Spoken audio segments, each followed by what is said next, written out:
શંકાસ્પદ ગતિવિધિ સામે આવતા અમદાવાદ શહેર પોલીસ કમિશનરે રાણીપ પોલીસ સ્ટેશનના પીઆઈને સસ્પેન્ડ કર્યા. વેપારીના આપઘાત મામલે ઓઢવ પોલીસે કોંગ્રેસના વિરાટનગર વોર્ડના પ્રમુખ સહિત 2 વ્યાજખોરની ધરપકડ કરી.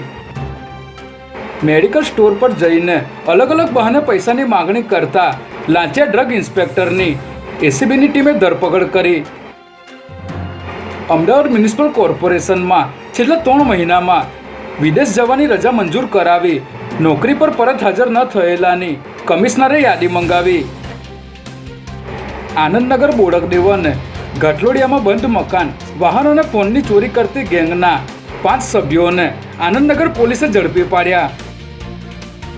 જે સૌથી વધારે દર્દીઓ સારવાર લે છે તેવી અસર્વ સિવિલ હોસ્પિટલની ઓપીડીના બેઝમેન્ટમાં ઢીચણસામાં પાણી ભરાયા.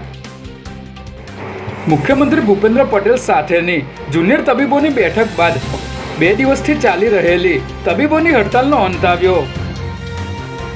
નોકરી છોડી છતાં ગોપાલ ઇટાલિયાના પ્રમોશનની વાત ઉડતા અમદાવાદ પોલીસે સ્પષ્ટતા કરતી પોસ્ટ સોશિયલ મીડિયા પર કરવી પડી.